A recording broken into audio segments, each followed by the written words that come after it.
వేదంలా ఘోషించే గోదావరి, అమరధామంలా శోభిల్లే రాజమహేంద్రి. వేదంలా ఘోషించే గోదావరి, అమరధామంలా శోభిల్లే రాజమహేంద్రి. శతాబ్దాల చరిత గల సుందర నగరం, గత వైభవ దీప్తులతో కమ్మని కావ్యం.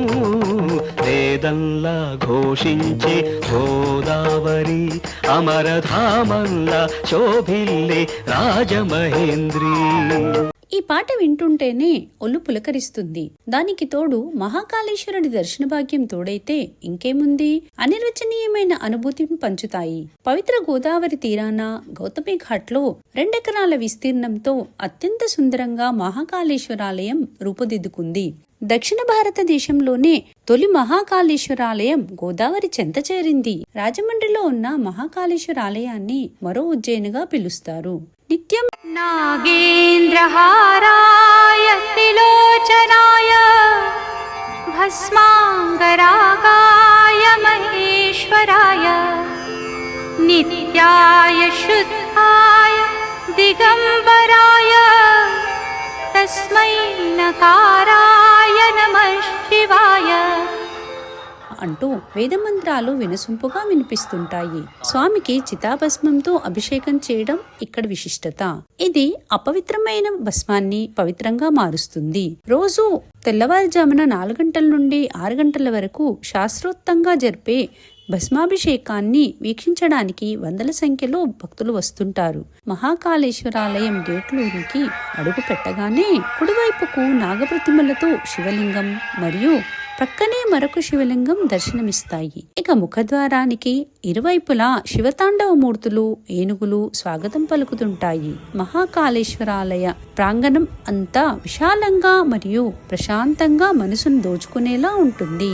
ఒక్కసారి ఆ ప్రాంగణంలో కాలు పెట్టామంటే అన్నీ మైమర్చిపోతాము. ఆధునికత ఉట్టిపడేలా, ఆధ్యాత్మికుల మనసు దోచుకునేలా అద్భుతమైన నమూనాతో మహాకాళేశ్వరుడి ఆలయ నిర్మాణం రూపుదిద్దుకుంది. గర్భాలయానికి 4 వైపులా 4 గుమ్మాలతో ఆలయాన్ని నిర్మించడం ఇక్కడ మరో విశేషం. అతి విశాలమైన 4 మండపాలు, ఎత్తైన 4 ధ్వజస్తంభాలు, 4 బలిపీఠాలు, 4 త్రిశూలాలు, 4 నందులను తిలకిస్తుంటే ఆనంద పారవశ్యంతో మునిగి తేలాల్సిందే. ఈ గర్భాలయం అంతా కలిపి ఒక గోపురం. గర్భాలయ గోపుర విశేషాలు ఇలా ఉంటే, అక్కడ చుట్టూ ఉన్న ప్రాంగణంలో శివకేశవ అవతారాలు, లక్ష్మీదేవి అవతారాలు మరియు ఇంకా ఎన్నో దేవుళ్ళ యొక్క ఉప ఆలయాల దర్శన భాగ్యం మనకు కలుగుతుంది. నిత్యం సాయంత్రం గోదావరిలోని 7 పాయలను కలుపుకుంటూ సప్తహారతులను ఇస్తారు. ఒక్కొక్క హారతికి అర్థం చెప్పుకుంటూ దేవదేవుడికి హారతినిస్తారు. ఆ ఘట్టం చూస్తుంటే భక్తి పారవశ్యంతో మనల్ని మనం మైమర్చిపోతాము. అక్కడ ఉన్నంత వరకు ఈ జన్మకు ఇది చాలు అన్నంతగా ఉంటుంది.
ఆలయానికి ఉన్న విద్యుత్ దీపాలతో ఆలయం ఇంకా ఆకర్షణీయంగా కనిపిస్తుంది. ఈ ఆలయాన్ని దర్శించుకున్న వారికి కష్టాలు తొలగి సకల సుఖ సంతోషాలు కలుగుతాయని ఈ ఆలయ ప్రాశిష్టత చెబుతుంది.